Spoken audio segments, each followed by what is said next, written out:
ಉತ್ತರ ಕುಮಾರನ ಪ್ರಸಂಗ ದೃಶ್ಯ 2 ಗದ್ಯಾನುವಾದ.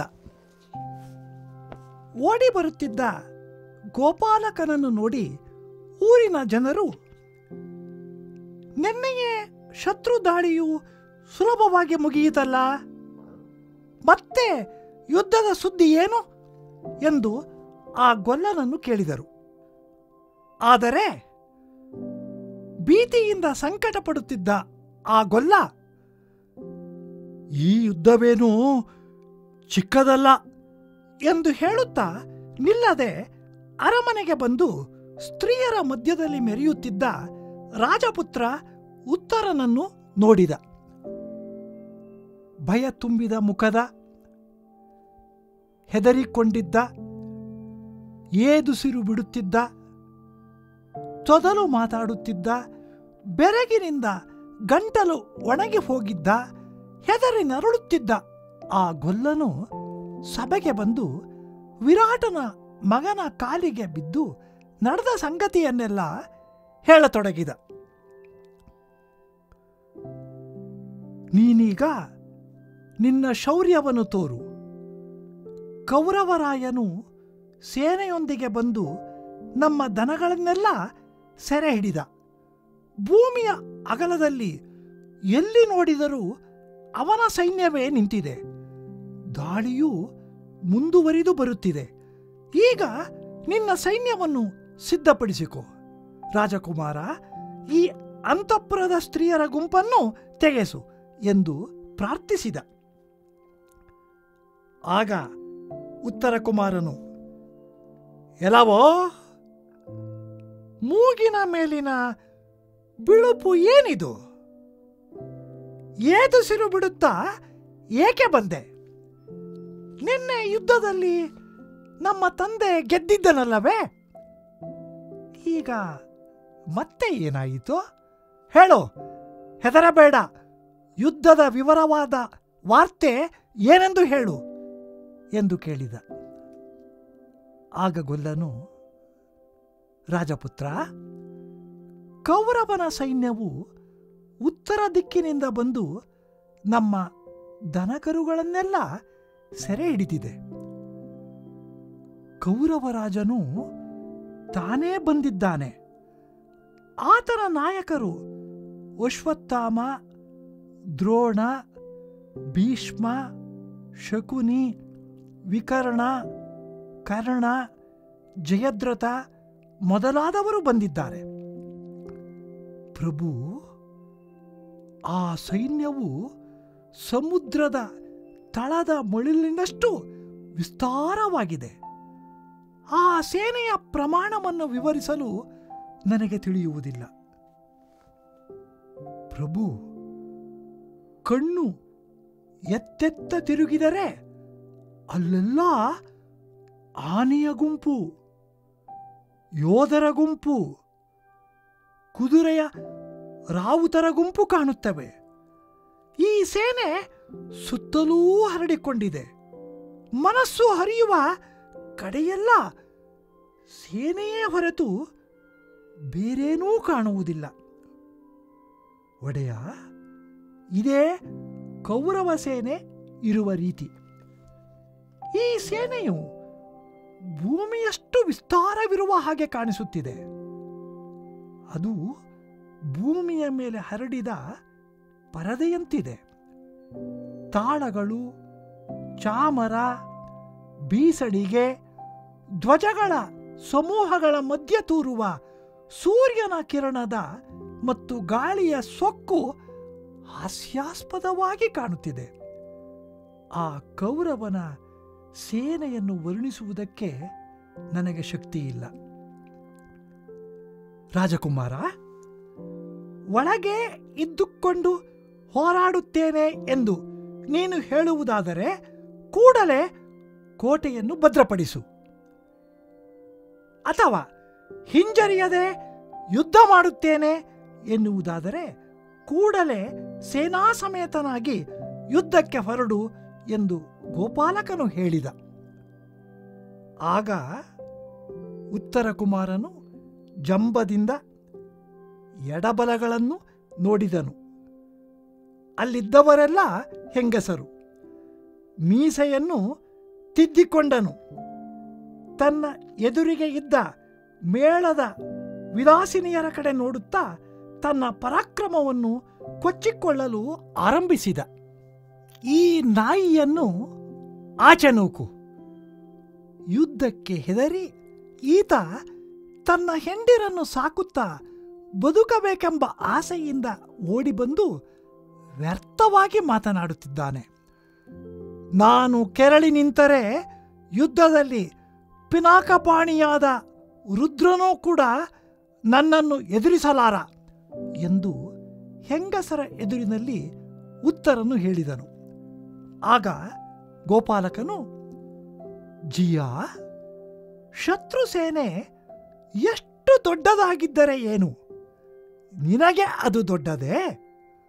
ಸೂರ್ಯನ ಎದುರಿಗೆ ನಿಲ್ಲಲು ಕತ್ತಲೆಯ ರಾಶಿಗೆ ಧೈರ್ಯವಿದೆಯೇ? ಆ ಕ್ಷುಲ್ಲ ರಾಜರ ಬಿಂಕವು ಗೊಲ್ಲರನ್ನು ತಿವಿಯುವಷ್ಟಕ್ಕೆ ಸೀಮಿತವಾದರೆ ಸಾಕು. ನೀನು ಕೌರವರ ಸೇನೆಯ ಮುಂದೆ ನಿಂತು ನಿನ್ನ ಕೈಗುಣವನ್ನು ಪ್ರದರ್ಶಿಸು ಎಂದು ಹೊಗಳಿದನು. ಉತ್ತರನು ಆ ಗೋಪಾಲಕನ ಮಾತನ್ನು ನಿಜವೆಂದೇ ತಿಳಿದು ಬೀಗಿದ. ತಾನೂ ಕಲಿ ಎಂದು ಭಾವಿಸಿಕೊಂಡ. ಮೀಸೆಯನ್ನು ತಿರುಗಿಸುತ್ತಾ ಮುಗುಳು ನಗುತ್ತಾ ಸಂತೋಷದಲ್ಲಿ ಮೈಮರೆತನು. ಅವನಿಗೆ ರೋಮಾಂಚನವಾಗಿತ್ತು. ಅಕ್ಕಪಕ್ಕದ ಸುಂದರಿಯರನ್ನು ನೋಡಿದ. ಪ್ರೀತಿಯಿಂದಲೇ ತನ್ನ ಮಹಾ ಪೌರುಷತನದ ಪಾಂಡಿತ್ಯವನ್ನು ಹೇಳಿಕೊಳ್ಳಲು ಆರಂಭಿಸಿದ. ಹೌದು ಹೌದು, ತಪ್ಪೇನು? ಆ ಕೌರವನು ಮೋಸದ ಜೂಜಿನಲ್ಲಿ ಪಾಂಡವರನ್ನು ಸೋಲಿಸಿ ರಾಜ್ಯವನ್ನು ಕಿತ್ತುಕೊಂಡಷ್ಟು ಸುಲಭವೆಂದುಕೊಂಡು ನನ್ನನ್ನು ಕೆಣಕಿದ್ದಾನೆಯೇ? ನಾನು ಈಗ ಹೋಗಿ ನನ್ನ ಸಾಹಸದಿಂದ ಹಸುಗಳನ್ನು ಬಿಡಿಸಿಕೊಂಡು ತರುತ್ತೇನೆ. ಅನಂತರ ಕೌರವನನ್ನು ಮುಂದುವರಿಯಲು ಬಿಡುತ್ತೇನೆಯೇ? ಹಸ್ತಿನಾಪುರದ ಮೇಲೆ ದಾಳಿ ಮಾಡುತ್ತೇನೆ. ರಾಜ್ಯವನ್ನು ಕಿತ್ತುಕೊಂಡು ಹೆಂಗಸನ್ನು ಬಡಿದು ಪಾಂಡವರನ್ನು ರಾಜ್ಯದಿಂದ ಓಡಿಸಿ ಕೊಬ್ಬಿದ ತನ್ನ ಸಾಹಸವನ್ನು ನನ್ನ ಮೇಲೆ ತೋರಿಸುತ್ತಿದ್ದಾನೇನೋ ಆ ಕೌರವ. ನನ್ನನ್ನು ಬಡಪಾಯಿ ಧರ್ಮರಾಯ ಎಂದು ಭಾವಿಸಿದ್ದಾನೆಯೇ? ನಾನು ಕೆರಳಿ ನಿಂತರೆ ಕೌರವನ ಕೀರ್ತಿಯನ್ನೇ ಅಳಿಸಿ ಹಾಕಬಲ್ಲೆ. ಪಾಪ, ಇದು ಕೌರವನಿಗೆ ತಿಳಿಯದು ಎಂದು ಆ ಸುಕುಮಾರ ಸಿಟ್ಟಿನಿಂದ ನುಡಿದ.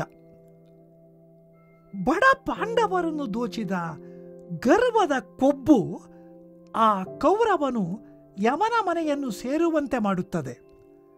ಅಲ್ಲದಿದ್ದರೆ ನನ್ನಂತಹ ವೀರನ ಶತ್ರುತ್ವವನ್ನು ಕಟ್ಟಿಕೊಂಡು ಕೌರವನು ರಾಜ್ಯವನ್ನು ಆಳುತ್ತಾನೆಯೇ? ಹಾ ಮಹಾದೇವ ಎನ್ನುತ್ತಾ ಉತ್ತರನು ಹೆಂಗಸರ ಮುಂದೆ ತನ್ನ ಬಡಾಯಿ ಕೊಚ್ಚಿಕೊಂಡ. ಆ ಕೌರವನು ಯಮನ ಮೀಸೆಯನ್ನು ತಿರುಗಿಸಿದನೋ,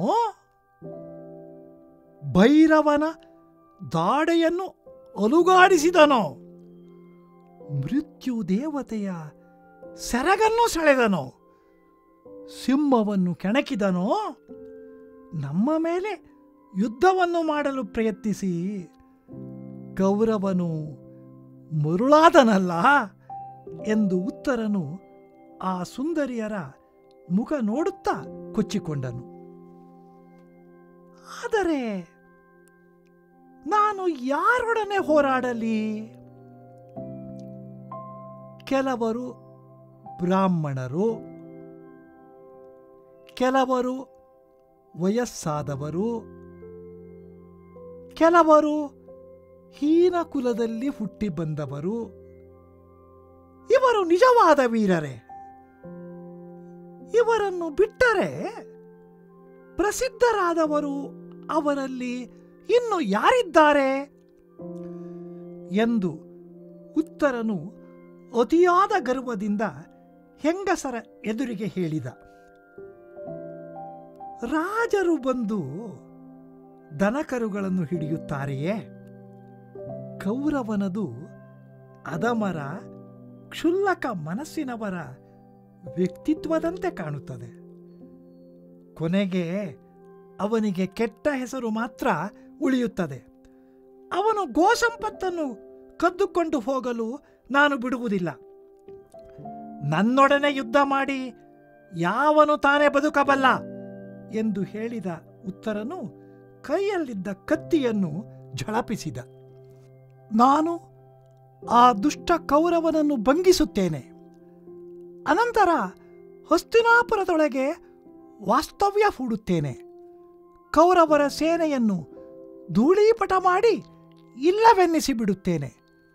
ನಮ್ಮ ಸೇನೆಗೆ ವಿಜಯವನ್ನು ತಂದುಕೊಡುತ್ತೇನೆ. ಆ ಕೋಮಲೆಯರ ಎದುರಿನಲ್ಲಿ ಉತ್ತರನು ತನ್ನ ಬಾಯಿಗೆ ಬಂದಂತೆ ಹರಟುತ್ತಿದ್ದ. ಅವನಿಗೆ ಬೇಕು ಬೇಡ ಎನ್ನುವವರೂ ಕೂಡ ಅಲ್ಲಿರಲಿಲ್ಲ.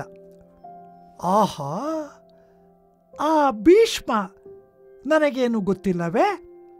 ಆ ದ್ರೋಣ ನನಗೆ ತಿಳಿಯದವನೇನು? ಕುಲದಲ್ಲಿ ಕೊರತೆಯುಳ್ಳವನಾದ ಆ ಕರ್ಣ ಎನ್ನುವವನು ನನ್ನ ಸಮಾನನಾದ ವೀರನೇನು? ಅಲ್ಲ ಅಲ್ಲ.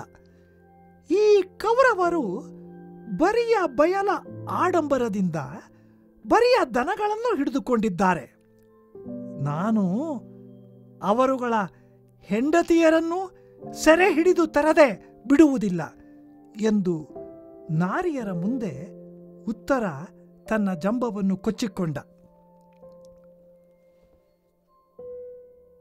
ಹೆಚ್ಚು ಹೇಳಿ ಏನು ಪ್ರಯೋಜನ? ನೆನ್ನೆಯ ಯುದ್ಧದಲ್ಲಿ ನನ್ನ ಸಾರಥಿ ಸತ್ತು ಹೋದ. ಅದರಿಂದ ನಾನು ಶಕ್ತಿ ಕುಂದಿದವನಾಗಿದ್ದೇನೆ. ಶಿವ, ಇಂದು ನನ್ನ ಕೈಚಳಕ ಮತ್ತು ಮನಃಶಕ್ತಿಗೆ ಹೊಂದಿಕೊಳ್ಳುವ ಒಬ್ಬ ಸಾರಥಿ ಸಿಕ್ಕಿದರೆ ಕೌರವನ ಸೇನೆಗೆ ಸರಿಯಾದ ಹಬ್ಬ ಮಾಡುತ್ತೇನೆ. ನನ್ನ ಕೈಗುಣ ಏನೆಂಬುದನ್ನು ಕೌರವನಿಗೆ ತೋರಿಸುತ್ತೇನೆ. ಈಶ್ವರನು ನನಗೆ ಒಬ್ಬ ಸಾರಥಿಯನ್ನು ಕರುಣಿಸಿದರೆ ರಣಮಾರಿ ತಿಂದು ಉಬ್ಬಸ ಪಡಬೇಕಾಗುತ್ತದೆ. ಯಮನ ನಗರಿ ತುಂಬಿಕೊಳ್ಳುತ್ತದೆ. ರಣಪಿಶಾಚಿಗಳಿಗೆ ಹೊಟ್ಟೆಯ ಹಸಿವು ನೀಗುತ್ತದೆ. ಮೃತ ಯೋಧರ ದೋರೆಗರುಳನ್ನು ತಿಂದು ರಾಕ್ಷಸಿಯರಿಗೆ ಹೊಟ್ಟೆ ಉಬ್ಬುತ್ತದೆ. ಬೂರಿ ಬೇತಾಳಗಳಿಗೆ ಹಬ್ಬವಾಗುತ್ತದೆ. ಯುದ್ಧವು ಸುಮ್ಮನೆ ಜರುಗುವುದಿಲ್ಲ ಎಂದು ಉತ್ತರ ನುಡಿದ. ಅರ್ಜುನನು ಇವನ ಬಾಲಿಶವಾದ ಮಾತುಗಳನ್ನು ಕೇಳಿಸಿಕೊಂಡು ದ್ರೌಪದಿಯನ್ನು ಕರೆದು ಅವಳಿಗೆ ಗುಟ್ಟಾಗಿ ಹೇಳಿದ. ದ್ರೌಪದಿ, ನಮ್ಮ ಅಜ್ಞಾತವಾಸದ ಅವಧಿ ಮುಗಿದಿದೆ. ನಾವು ಈಗ ನಮ್ಮ ಸಾಮ್ರಾಜ್ಯವನ್ನು ಹಿಂದಕ್ಕೆ ಪಡೆಯಬೇಕು. ಈ ಕೌರವ ಸೇನೆ ನಮ್ಮನ್ನು ಪತ್ತೆ ಹಚ್ಚುವುದಕ್ಕಾಗಿಯೇ ಬಂದಿದೆ. ನಾನು ಅರ್ಜುನನಿಗೆ ಸಾರಥಿಯಾಗಿದ್ದೇನೆಂದು ನೀನು ಈ ಕೂಡಲೇ ಉತ್ತರೆಯ ಬಳಿಗೆ ಹೋಗಿ ಹೇಳು. ಈಗಲೇ ಉತ್ತರನು ನನ್ನನ್ನು ಕರೆಸುವಂತೆ ತಂಗಿಯಿಂದ ಹೇಳಿಸು ಎಂದಾಗ ದ್ರೌಪದಿ ಸಂತೋಷದಿಂದ ಉತ್ತರೆಯ ಬಳಿಗೆ ಬಂದಳು. ತರುಣಿ, ಕೇಳು. ಈ ಬೃಹನ್ನಳೆಯು ಹಿಂದೆ ಅರ್ಜುನನಿಗೆ ಸಾರಥಿಯಾಗಿದ್ದುಂಟು. ಕಾಂಡವ ವನದಹನದ ಸಂದರ್ಭದಲ್ಲಿ ಇವನು ಅರ್ಜುನನ ರಥ ನಡೆಸಿದ್ದ ಎಂದು ಹೇಳಿದಳು. ಉತ್ತರೆಗೆ ಸಂತೋಷವಾಯಿತು. ಅವಳು ಓಲಗ ಶಾಲೆಗೆ ಬಂದು ಅಣ್ಣನಿಗೆ ಕೈ ಮುಗಿದು ಈ ವಿಷಯವನ್ನು ತಿಳಿಸಿದಳು.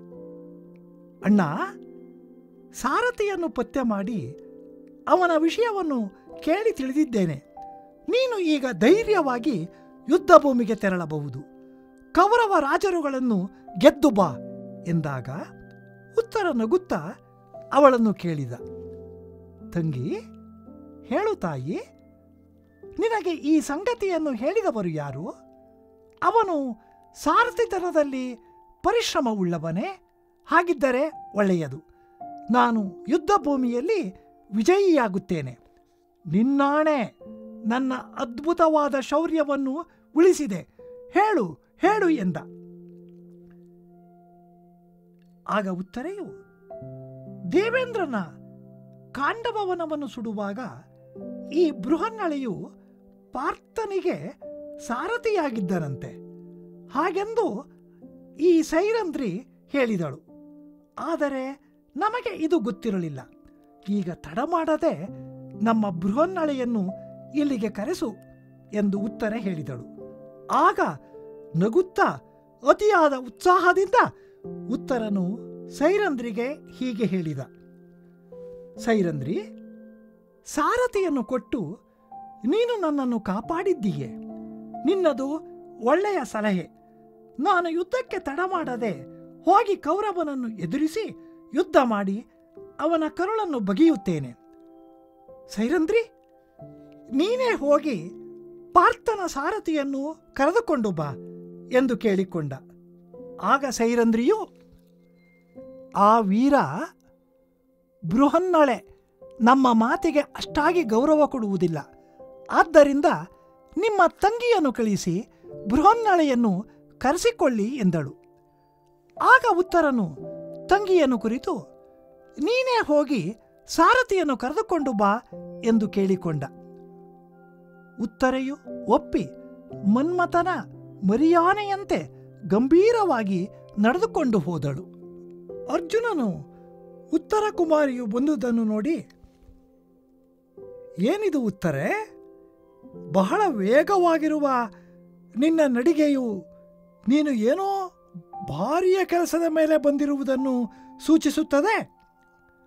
ಉತ್ತರ ನಗುತ್ತಾ, ಬೇರೆ ಏನೂ ಇಲ್ಲ, ನೆರವೇರಿಸುತ್ತೇನೆ ಎಂದು ಹೇಳಿದರೆ ಮಾತ್ರ ತಿಳಿಸುತ್ತೇನೆ. ಆಗ ಅರ್ಜುನನು, ಮಗಳೇ, ನಿನ್ನ ಮಾತನ್ನು ನಾನು ಮೀರುತ್ತೇನೆಯೇ?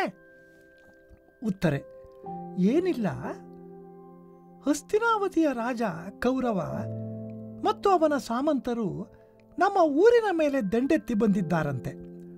ನಮ್ಮ ಊರಿನ ಬಯಲಿನಲ್ಲಿ 100,000 ದನಕರುಗಳನ್ನು ಸೆರೆ ಹಿಡಿದಿದ್ದಾರೆ. ನಮ್ಮ ಗೊಲ್ಲರ ಪಡೆಯವರು ಅವರೊಂದಿಗೆ ಹೋರಾಡುತ್ತಾ ಪ್ರಾಣವನ್ನು ಕಳೆದುಕೊಂಡಿದ್ದಾರೆ. ಆ ದನಗಳನ್ನು ಹಿಂದಕ್ಕೆ ತರಲು ಅಣ್ಣ ಉತ್ತರ ಸಿದ್ಧನಾಗಿದ್ದಾನೆ. ಆದರೆ ಅವನಿಗೆ ಸರಿಯಾದ ಸಾರಥಿ ಇಲ್ಲ. ನೀವು ಆ ಅರ್ಜುನನಿಗೆ ಸಾರಥಿಯಾಗಿದ್ದೀರಿ ಎಂಬ ಮಾತನ್ನು ಕೇಳಿದ್ದೇನೆ. ಮುಂದಿನ ವಿಷಯ ನಿಮಗೆ ಚೆನ್ನಾಗಿ ತಿಳಿದಿದೆ ಎಂದು ಉತ್ತರ ಹೇಳಿದಾಗ ಅರ್ಜುನನು, ಉತ್ತರೆ, ನಿನ್ನ ಮಾತನ್ನು ಮೀರುತ್ತೇನೆಯೇ? ಮೊದಲಿಗೆ ಸಾರಥಿಯಾಗುತ್ತೇನೆ, ನೋಡೋಣ ನಡೆ ಎನ್ನುತ್ತಾ ಬೇಗ ಬೇಗ ಉತ್ತರೆಯ ಹಿಂದೆಯೇ ಆ ರಾಜಸಭೆಗೆ ಬಂದ. ಆಗ ತುಂಬ ಸಂತೋಷದಿಂದ ಉತ್ತರ ಕುಮಾರನು ಅರ್ಜುನನನ್ನು ಕರೆದು ಗೌರವದಿಂದ ಮನ್ನಿಸಿದ. ಎಲೆ ಬೃಹನ್ನಳೆ, ನಾನೀಗ ಮಹಾವೀರರುಗಳ ಮೇಲೆ ಯುದ್ಧ ಮಾಡುವ ಅವಕಾಶ ಉಂಟಾಗಿದೆ. ನನ್ನ ಸಾರಥಿ ಸತ್ತಿದ್ದಾನೆ. ನೀನು ಸಾರಥಿಯಾಗಿ ಯುದ್ಧದಲ್ಲಿ ನನ್ನನ್ನು ಕಾಪಾಡಬೇಕು. ನೀನು ಮಹಾ ಸಮರ್ಥನಾದ ಸಾರಥಿಯಂತೆ, ಅರ್ಜುನನ ರಥ ನಡೆಸಿದ್ದೀಯಂತೆ. ನೀನು ಒಪ್ಪಿಕೊಂಡರೆ ನಾನು ಶತ್ರು ಸೇನೆಯ ಮೇಲೆ ದಾಳಿ ನಡೆಸಿ ನನ್ನ ಪರಾಕ್ರಮವನ್ನು ತೋರಿಸುತ್ತೇನೆ ಎಂದು ಹೇಳಿದ. ಆಗ ಬೃಹನ್ನಳೆಯು, ನನಗೆ ಭರತನಾಟ್ಯದ ವಿಷಯದಲ್ಲಿ ಸ್ವಲ್ಪ ಪರಿಚಯವಿದೆ ಅಷ್ಟೇ. ಯುದ್ಧರಂಗದಲ್ಲಿ ಮಾಡಿದ್ದ ಸಾರಥಿತನವನ್ನು ಬಹಳ ಹಿಂದೆಯೇ ಮರೆತಿದ್ದೇನೆ. ಅಲ್ಲದೆ ಎದುರು ನಿಲ್ಲುವವರು ಭೀಷ್ಮಾದಿ ವೀರರು. ಅವರನ್ನು ಎದುರಿಸುವುದು ಬಹಳ ಕಷ್ಟ. ಅದು ಅಲ್ಪ ಸ್ವಲ್ಪ ಸಾರಥಿತನವನ್ನು ಬಲ್ಲಂಥವರಿಗೆ ಅದು ಸಾಧ್ಯವಾಗುತ್ತದೆಯೇ? ಯುದ್ಧವೆಂಬುದು ಕೇವಲ ಸೂರೆ ಮಾಡುವಷ್ಟು ಸುಲಭವಲ್ಲ ಎಂದನು. ಆಗ ಉತ್ತರನು ನಗುತ್ತಾ, ಬೃಹನ್ನಳೆ, ನಾನೇ ಇರುವಾಗ ಆ ಭೀಷ್ಮಾದಿಗಳು ನಿನಗೆ ಏನು ಮಾಡಿಯಾರು? ನೀನು ಹೆದರದೆ ರಥ ನಡೆಸಿದರೆ ಸಾಕು, ನಿಮಿಷಕ್ಕೆ ಶತ್ರುಗಳನ್ನು ಗೆಲ್ಲುತ್ತೇನೆ. ನಿನಗೆ ನಾನು ಎಂತಹ ವೀರ ಎಂಬುದು ಗೊತ್ತಿಲ್ಲ. ಆ ಅಶ್ವತ್ಥಾಮ, ಕರ್ಣ, ದ್ರೋಣ ಎನ್ನುವವರೇನೂ ನಾನರಿಯದವರಲ್ಲ. ನೀನು ಸುಮ್ಮನೆ ಸಾರಥಿಯಾಗು ಸಾಕು ಎಂದು ಉತ್ತರ ಹೇಳಿದ. ಆಗ ಬೃಹನ್ನಳೆಯು, ಉತ್ತರ ಕುಮಾರ, ನೀನು ಮಹಾವೀರ ಎಂದ ಮೇಲೆ ನನಗೇಕೆ ಹೆದರಿಕೆ? ರಾಜಕುಮಾರನಾದ ನೀನು ಹೋರಾಡಲು ತರುಣನಲ್ಲವೇ? ಆಯಿತು, ರಥ ನಡೆಸುತ್ತೇನೆ, ರಥವನ್ನು ತರಿಸು ಎಂದ. ತಾನೇ ಕುದುರೆಯ ಲಾಯಕ್ಕೆ ಹೋಗಿ ಉತ್ತಮವಾದ ಕುದುರೆಗಳನ್ನು ಆಯ್ದು ರಥಕ್ಕೆ ಹೂಡಿದ. ತೇರನ್ನು ಸರಿಪಡಿಸಿ ರಥವನ್ನು ಹತ್ತಿದ. ಉತ್ತರನಿಗೆ ಸುಮಂಗಲಿಯರು ವಿಜಯವನ್ನು ಕೋರಿ ಮಂಗಳಾರತಿ ಎತ್ತಿದರು. ಆನಂದದಿಂದ ಉತ್ತರನು ಸರ್ವಾಂಗ ಶೃಂಗಾರ ಮಾಡಿಕೊಂಡು ಹೊಳೆಯುತ್ತಾ ಬಂದು ರಥವನ್ನು ಏರಿದ. ಅರ್ಜುನನಿಗೆ ಚಿನ್ನದ ಕುಸಿರಿ ಕೆಲಸ ಮಾಡಿದ್ದ ಕವಚವನ್ನು ಕೊಟ್ಟ. ಜೋಡು ಸೀಸದ ಅಂಗಿಗಳನ್ನು ಅಳವಡಿಸಿ ಯುದ್ಧಕ್ಕೆ ಹೊರಡಲು ಸಿದ್ಧನಾದ. ಆಗ ಬೃಹನ್ನಳೆಯು ಆ ಕವಚವನ್ನು ತಲೆ ಕೆಳಗಾಗಿ ತೊಡಲು ಪ್ರಯತ್ನಿಸಿದ. ಆಗ ಅಂತಃಪುರದ ರಾಣಿಯರು ಚಪ್ಪಾಳೆ ತಟ್ಟುತ್ತಾ ಕೊಳ್ಳೆಂದು ನಕ್ಕರು. ಅದನ್ನು ಕಂಡು ನಾಚಿದಂತೆ ಅರ್ಜುನನು ಮತ್ತೆ ತೊಡಲು ಹೋದ. ಈ ಬಾರಿ ಮೇಲ್ಮುಖವಾಗಿ ತೊಡಲು ಪ್ರಯತ್ನಿಸಿದ. ಉತ್ತರೆಗೂ ನಗು ಬಂತು. ಆಗ ಉತ್ತರ ಕುಮಾರನು, ಉತ್ತರೆ, ಹಾಗೆ ಮಾಡಬಾರದು. ಪಾಪ, ಸಾರಥಿಗೆ ಇವೆಲ್ಲ ಗೊತ್ತಿಲ್ಲ, ಇದರಲ್ಲಿ ತಪ್ಪಿಲ್ಲವಲ್ಲ ಎಂದು ಹೇಳಿ ತಾನೇ ಆ ಕವಚವನ್ನು ಸಾರಥಿಗೆ ತೊಡಿಸಿದ. ಅಂತಃಪುರದ ಸ್ತ್ರೀಯರು, ಆಹಾ, ಕವಚವನ್ನು ತೊಡಲು ಬರದವನು ಯುದ್ಧದಲ್ಲಿ ಸಾರಥಿತನವನ್ನು ಹೇಗೆ ಮಾಡುತ್ತಾನೆ ಎಂದು ಆಡಿಕೊಳ್ಳುತ್ತಿದ್ದರು. ಉತ್ತರೆಯು ಬೃಹನ್ನಳೆಗೆ, ನಮ್ಮಣ್ಣನು ಯುದ್ಧದಲ್ಲಿ ಗೆಲ್ಲುತ್ತಾನೆ, ನೀನು ಶತ್ರುವೀರರ ರತ್ನಾಭರಣಗಳನ್ನು ವಸ್ತ್ರಗಳನ್ನು ತೆಗೆದುಕೊಂಡು ಬಾ ಎಂದು ಹೇಳಿದಳು. ಅರ್ಜುನನು ನಗುನಗುತ್ತಾ ರಥವನ್ನು ಏರಿ ನಡೆಸಿದ. ಆಗ ವಾಯುವೇಗದಿಂದ ಆ ಕುದುರೆಗಳು ಮುನ್ನುಗ್ಗಿದವು. ಉಳಿದ ಚತುರಂಗ ಸೇನೆ ಅರ್ಜುನನ ಹಿಂದೆ ಬರಬೇಕಿತ್ತಷ್ಟೇ. ಆದರೆ ಇವನು ಹೊಸ ಬಗೆಯ ಸಾರಥಿ, ಈತನನ್ನು ಹಿಂಬಾಲಿಸುವುದು ನಮಗೆ ಸಾಧ್ಯವಿಲ್ಲ ಎನ್ನುತ್ತಾ ಚತುರಂಗ ಬಲದವರೆಲ್ಲ ಹಿಂದಕ್ಕೆ ಉಳಿದು ಬಿಟ್ಟರು. ಕುಮಾರವ್ಯಾಸ ಭಾರತ ಪಠ್ಯ ದೃಶ್ಯ 2. ವಿರಾಟನಗರದ ಪ್ರಜೆಗಳು. ಎಲ್ಲವೋ ರಣದ ವಾರ್ತೆಯು ಅದೇನದು ಎನ್ನುತ್ತಾ ಜನವೆಲ್ಲ ಗಜಭಜಿಸೆ. ಗೋಪಾಲಕ, ರಣವು ಕಿರಿದಲ್ಲ, ಗಣನೆ ಇಲ್ಲದು, ಮತ್ತೆ ಮೇಲಂಕಣದ ಬಾರಣೆ ನೂಕಿತು ಎನ್ನುತ್ತಾ ಐತಂದು ಮೇಳದ ಗಣಿಕೆಯರ ಮಧ್ಯದಲ್ಲಿ ಮೆರೆದಿರೆ ಉತ್ತರನ ಕಂಡನು. ಬೆಗಡು ಮುಸುಕಿದ ಭೀತಿಯ ಮುಖದ ಡಗೆಯ ಹೊಯ್ಲಿನ ಹೃದಯ, ತುದಿನಾಲಗೆಯ ತೊದಲಿನ ಬೆರಗಿನ ಭರತ ತಾಳಿಗೆಯ ಒಗಿವ ಹುಯ್ಯಲುಗಾರ ಬಹಳೋಲಗಕ್ಕೆ ಬಂದನು. ದೃಪ ವಿರಾಟನ ಮಗನ ಕಾಲಿಂಗೆ ಎರಗಿದನು, ಕಳವಳವ ದೂರಿದನು.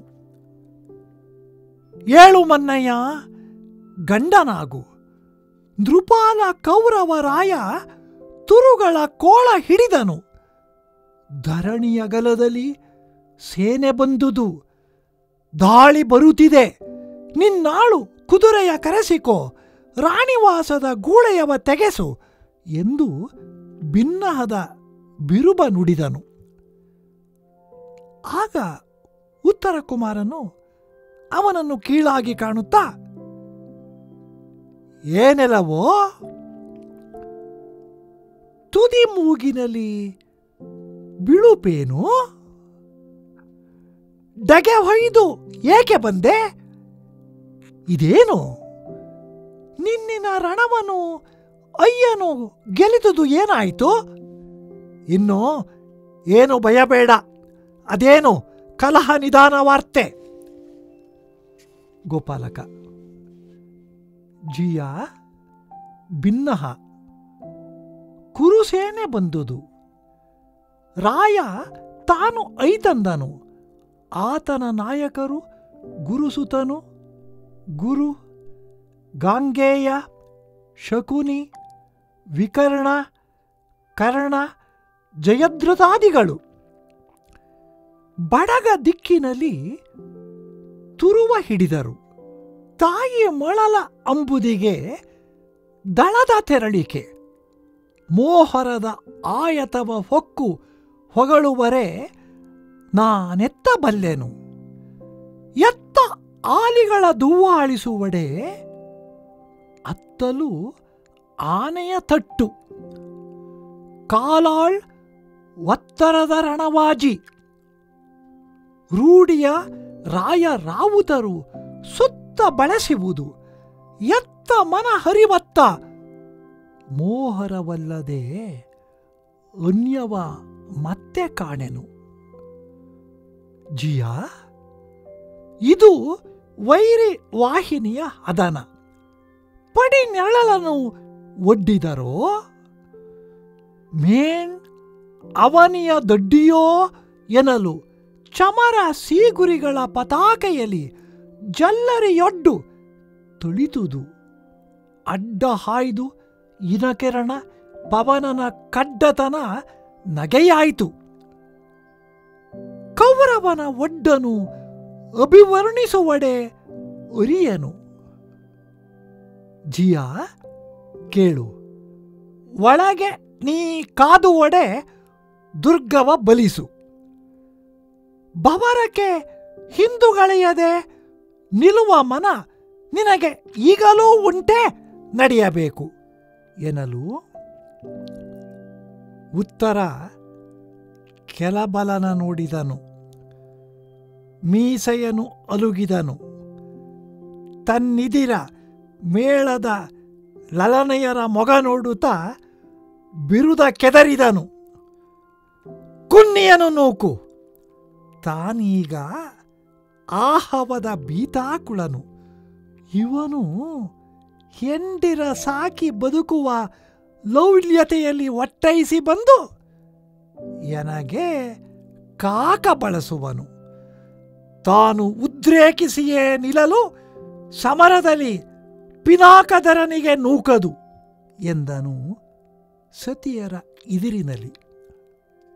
ಆಗ ಗೋಪಾಲಕ ನುಡಿಯುತ್ತಾನೆ, ಜಿಯ ಬಲ ಏನಿತು ಘನವಾದೊಡೇನು? ಅದು ನಿನಗೆ ಗಹನವೇ? ಜಗದಲ್ಲಿ ದಿನಪನ ಇದಿರಲಿ ತಮದ ಗಾವಳಿಗೆ ದಿಟ್ಟತನವೇ? ಬಿನುಗು ರಾಯರ ಬಿಂಕ ಗೋವರ ಮೊನೆಗೆ ಮೆರೆದೊಡೆ ಸಾಕು. ಜನಪ ನಿಂದಿರು, ಕೌರವನ ತಟ್ಟಿನಲ್ಲಿ ಕೈಗುಣವ ತೋರಿಸು ಎಂದಡೆ ಉಬ್ಬರಿಸಿದನು. ತಾ ಕಲಿಯೆಂದು ಬಗೆದನು.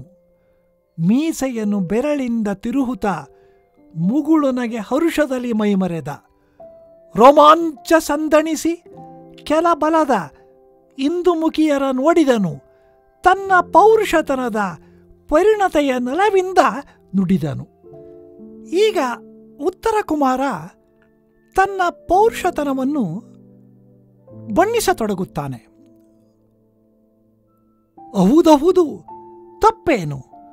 ಸುಯೋಧನನು ಜೂಜಿನ ಕುಹಕದಲ್ಲಿ ಪಾಂಡವರ ಸೋಲಿಸಿ ಮಹಿಯ ಕೊಂಡಂತೆ ಎನ್ನ ಕೆಣಕಿದನೆ. ಸಾಹಸದಿಂದವೇ ತುರುವ ಮರಳಿಚಿತೆಹೆನು. ಬಳಿಕ ಆ ಕೌರವನ ನಿರ್ವಹಿಸಲು ಈವೇನೆ ಹಸ್ತಿನಾಪುರವ ಸೂರೆಗೊಂಬೆನು. ಹಿಡಿದು ರಾಜ್ಯವ ಕೊಂಡು ಹೆಂಗುಸ ಬಡಿದು ಪಾಂಡವರಾಯರನ್ನು ಹೊರಬಡಿಸಿ ಕೊಬ್ಬಿದ ಭುಜಬಲವನು ಎನ್ನೊಡನೆ ತೋರಿದನೆ. ಬಡ ಯುಧಿಷ್ಠಿರನೆಂದು ಬಗೆದನೆ. ಅರಿಯನಲ ಕಡುಗಿದಡೆ ಕೌರವನ ಕೀರ್ತಿಯ ತೊಡೆವೆನು ಎನ್ನುತ್ತ ಸುಕುಮಾರ ಗತಿಗೊಂಡ. ತನಗೆ ಬಡ ಪಾಂಡವರ ತೆವರಿದ ಮನದ ಗರ್ವದ ಕೊಬ್ಬು ಕಾಲನ ಮನೆಯನಾಳ್ವಿಪುದು. ಅಲ್ಲದಿದ್ದೊಡೆ ತನ್ನ ವೈರವನು ನೆನೆದು ದುರ್ಯೋಧನನು ತಾ ಮೇದಿನಿಯನು ಆಳ್ವನೇ. ಹಾ ಮಹಾದೇವ ಎನ್ನುತ್ತಲೂ ಹೆಂಗಳ ಇದಿರಿನಲ್ಲಿ ಉತ್ತರ ಬಿರುದ ನುಡಿದನು. ಜವನ ಮೀಸೆಯ ಮುರಿದನೋ, ಭೈರವನ ದಾಡೆಯನು ಅಲುಗಿದನೋ, ಮೃತ್ಯುವಿನ ಮೇಲುದ ಸೆಳೆದನೋ, ಕೇಸರಿಯ ಕೆಣಕಿದನೋ, ಬವರವನು ತೊಡಗಿದನಲ್ಲ.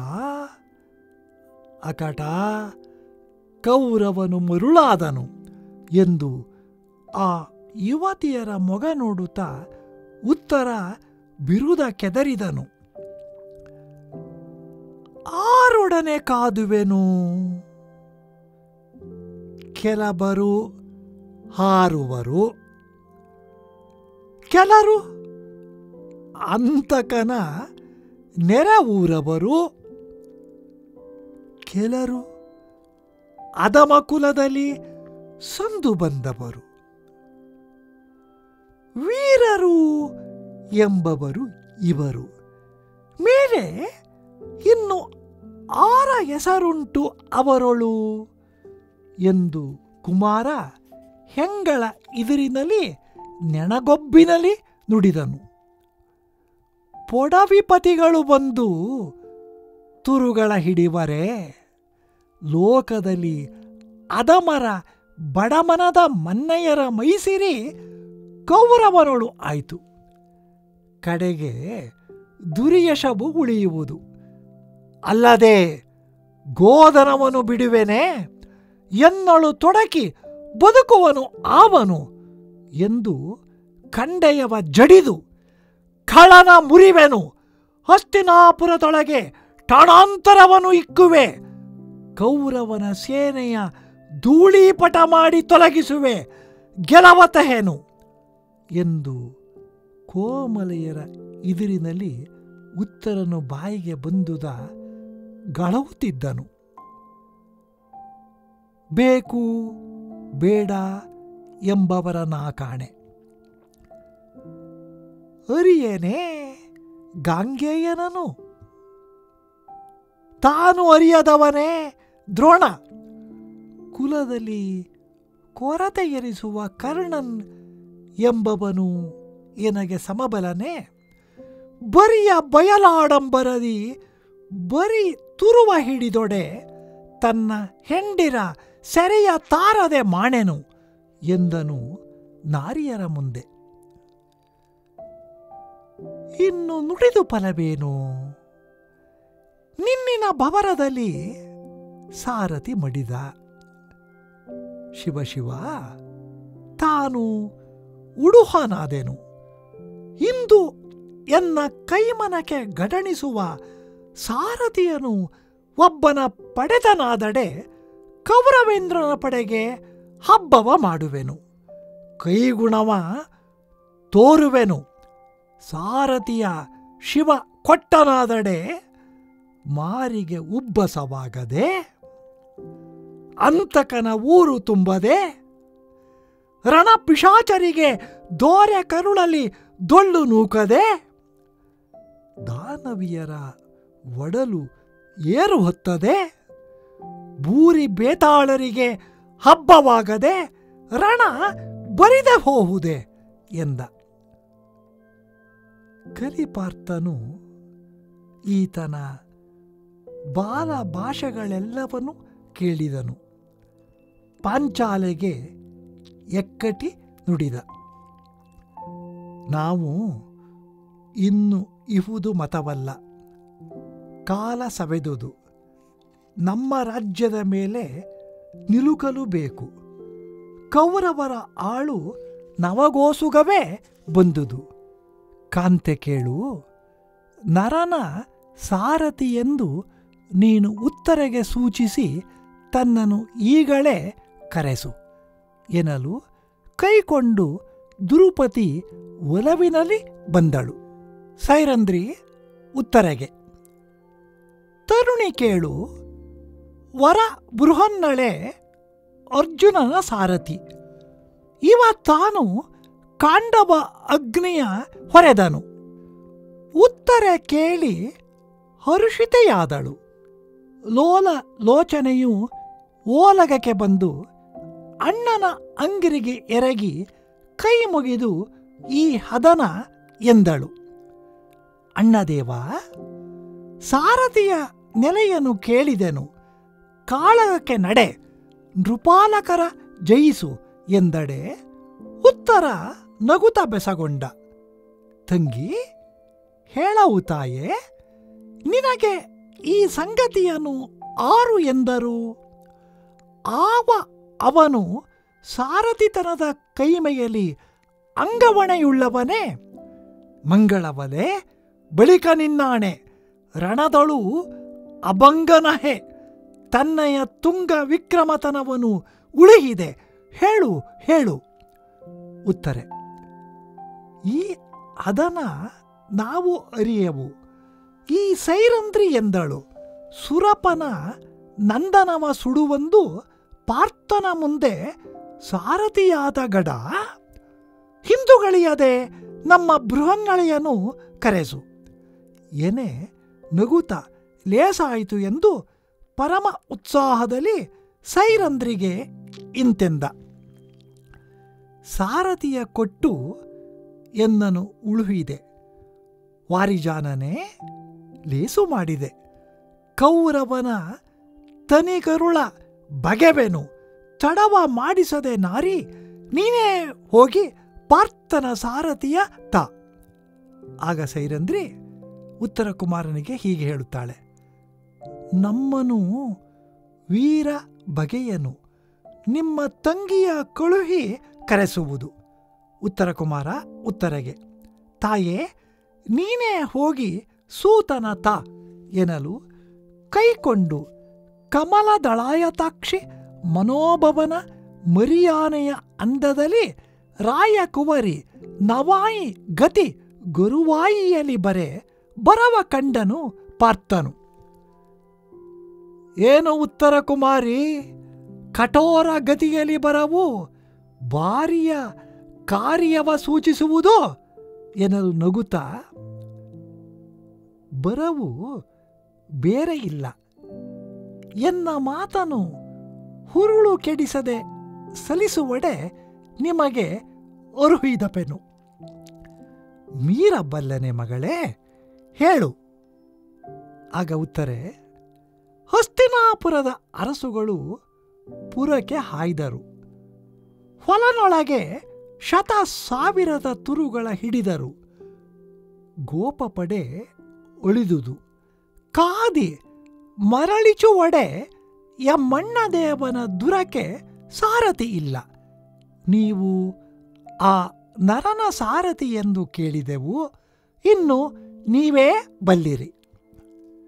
ಬೃಹನ್ನಳೆ, ನಿನ್ನ ಮಾತನು ಮೀರಬಲ್ಲನೆ, ಮುನ್ನ ಸಾರಥಿ ಅಹೆನು ನೋಡುವೆನು ಎನ್ನುತ್ತ ವಹಿಲದಲ್ಲಿ ಅಬಲೆಯನು ಬೆನ್ನೆಲಿ ಐದಲು ಆ ಸಂಪನ್ನ ಬಲನು ಓಲಗಕ್ಕೆ ಬರೆ ಹರುಷೋನ್ನತಿಯಲ್ಲಿ ಉತ್ತರ ಕುಮಾರನು ಕರೆದು ಮನ್ನಿಸಿದ.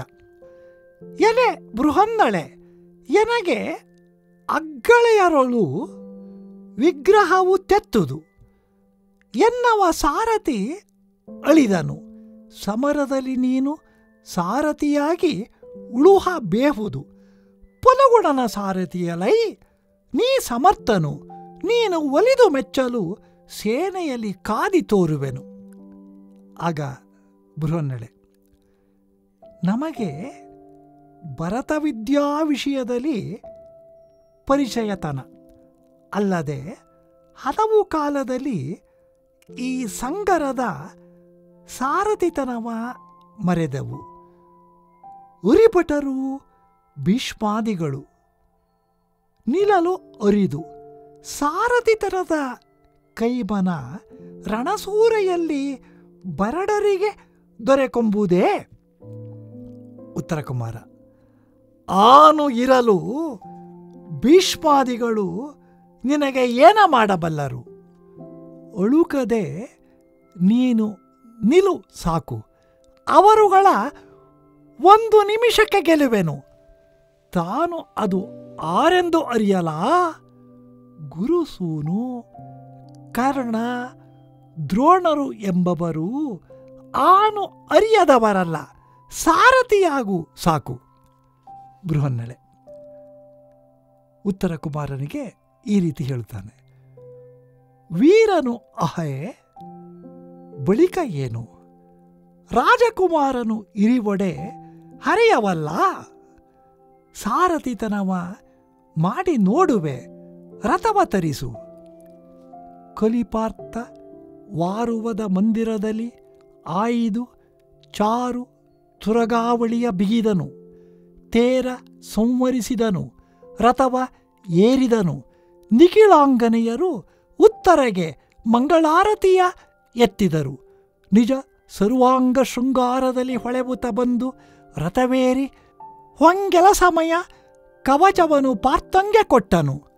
ರಾಜಕುಮಾರನು ಜೋಡು ಸೀಸಕದ ಅಂಗಿಗಳನ್ನು ಅಳವಡಿಸಿ ಅನುವಾದ. ನರನು ತಲೆ ಕೆಳಗಾಗಿ ಕವಚವ ಸರಿವುತ ಇರೆ ಘೊಳ್ಳೆಂದು ಕೈ ಹೊಯ್ದು ಅರಸಿಯರು ನಗೆ. ನಾಚಿದಂತಿರೆ ಪಾರ್ಥ ತಲೆವಾಗಿ ತಿರುಗಿ ಮೇಲ್ಮುಖನಾಗಿ ತೊಡಲು ಉತ್ತರೆ ಬಳಿಕ ನಸುನಗಲು. ಉತ್ತರ ಕುಮಾರ ತನ್ನ ತಂಗಿಗೆ ಹೇಳುತ್ತಾನೆ: ಸಾರಥಿ ಅರಿಯ ತಪ್ಪೇನು ಎನ್ನುತ್ತಲೂ ಉತ್ತರ ತಾನೇ ತೊಡಿಸಿದನು. ಆಗ ಅಲ್ಲಿದ್ದ ನಾರಿಯರು: ಕವಚವನು ತೊಡಲು ಅರಿಯದವನು ಆಹವಕ್ಕೆ ಸಾರಥಿತನವ ಮಾಡುವ ಹವನು ತಾನೆಂತೂ. ಉತ್ತರೆ ಬೃಹನ್ನಳೆಯನ ಕುರಿತು: ಬವರವನು ನಮ್ಮಣ್ಣ ಗೆಲಿದಪನು. ಸಾರಥಿ ಅವರ ಮಣಿ ಪರಿಧಾನ ಆಭರಣವನ್ನು ಕೊಂಡು ಬಾ ಎಂದಳು ಸರೋಜಮುಖಿ. ಅರ್ಜುನನು ನಸುನಗುತ ರಥವನ್ನು ಕೈಗೊಂಡನು, ಎಸಗಿದನು. ವಿಗಡವಾಜಿಗಳು ಸಮೀರನ ಮಿಸುಕಲು ಈಯದೆ ಮುಂದೆ ಮಿಕ್ಕವು. ಆಗ ಸೇನೆಯವರು: ಹೊಸಪರಿಯ ಸಾರಥಿಯಲ, ನಮಗೆ ಸಂಗಾತ ಬರಲು ಅಸದಳವು ಎಂದು ಚಾತುರಂಗ ಬಲ ಪುರದಲ್ಲಿ ಹಿಂದೆ ಉಸುರದೆ ಉಳಿದುದು.